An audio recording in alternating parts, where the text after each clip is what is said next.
اسی طرح یاد رکھو یہ جو یزید کے رضی اللہ عنہ والا مسئلہ ہے، میں یزید کو رضی اللہ عنہ کہنے کا قائل نہیں ہوں. ڈاکٹر ذاکر نائک صاحب نے جو رضی اللہ عنہ کہا میں اس سے اتفاق نہیں کرتا ہوں. نہیں کہنا چاہیے تھا کہ ایسے متنازع شخص کو جس کے دور میں حضرت حسین کا قتل ہوا ہے. تو لیکن یہ ایک تاریخی واقعہ ہے، اس میں اگر ڈاکٹر ذاکر نائک سے غلطی ہوئی ہے تو ممبر پہ ان کا نام لے کے کیچڑ اچھالنے کے بجائے ان کی خدمات جو دوسری خدمات ہیں ان کو سراہنا چاہیے اور کوشش کرنی چاہیے بھائی کسی طریقے سے ملاقات ہو تو انسان ان تک اپنا پیغام پہنچا دے کہ حضرت آپ کی جو تحقیق ہے یزید کے بارے میں ہم اس سے اختلاف کرتے ہیں، ہم اس سے متفق نہیں ہیں، اور یہ بڑا حساس موضوع ہے، مسلمانوں کے جذبات مجروح ہوتے ہیں. آپ لعنت اللہ نہ بھی کہیں تو کم از کم رضی اللہ عنہ نہ کہیں یا اس ٹاپک کو چھیڑیں ہی نہیں.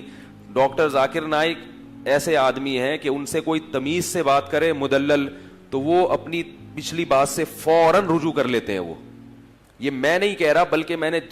جن علماء کی بھی ڈاکٹر صاحب سے ملاقات ہوئی ہے وہ کہتے ہیں کہ حق پرست آدمی ہے، غلطی کرتے ہیں مگر رجوع کرنے میں پس و پیش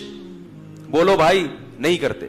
تو جب آپ کو پتا ہے کہ ایک آدمی حق پرست ہے، دین کی تبلیغ کر رہا ہے، دین کی دعوت کا کام کر رہا ہے، اگر اس سے غلطی ہوئی ہے، کیونکہ یہ تاریخی واقعہ ہے، انہوں نے جو کتابیں پڑھی ہیں ممکن ہے وہ پوری نہ ہوں اس لیے رضی اللہ عنہ کہہ دیا. آپ کہہ سکتے ہیں کہ حضرت حسین کے قاتل کو کیسے رضی اللہ عنہ کہہ سکتے ہیں؟ بھائی وہ قاتل مانتے ہی نہیں، وہ الگ بات ہے کہ تھا یا نہیں، میں تو مانتا ہوں اس درجے میں نہیں کہ ڈائریکٹ قتل کیا، اس درجے میں کہ یزید کے دور حکومت میں قتل ہوا ہے اور یزید نے قاتلوں کو سزا نہیں دی، یہ بہت بڑا جرم ہے. تو لیکن یہ تاریخی واقعہ ہے، اس میں کسی کی تحقیق دوسرے کی تحقیق سے بولو بھائی. اگر ڈاکٹر ذاکر نائک حضرت حسین رضی اللہ تعالی عنہ سے معاذ اللہ نفرت کا اظہار کرے یا یہ کہیں کہ ان کا قتل معاذ اللہ صحیح ہوا ہے، پھر ڈاکٹر ذاکر نائک قابل ملامت ہوگا اور یہ غلطی قابل معافی نہیں ہوگی.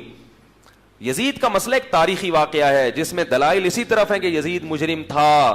مگر اس کا جرم یہ کسی پر مشتبہ ہو سکتا ہے. اگر کسی سے غلطی ہوئی ہے تو آپ بیٹھ کے تمیز سے اس سے بات کر سکتے ہیں. ہمارے معاشرے میں تمیز سے بات کرنے کا رواج، کوئی ممبر پہ ایک بات کرے گا اور تھاڑ توپے لے کے اس کے خلاف، غیر مسلم ہنسیں گے کہ یار تمہارے آپس میں ہی یہ اختلافات ہیں اور تم ایک دوسرے کو معاف نہیں کرتے تو ہمیں کہاں سے معاف کرو گے.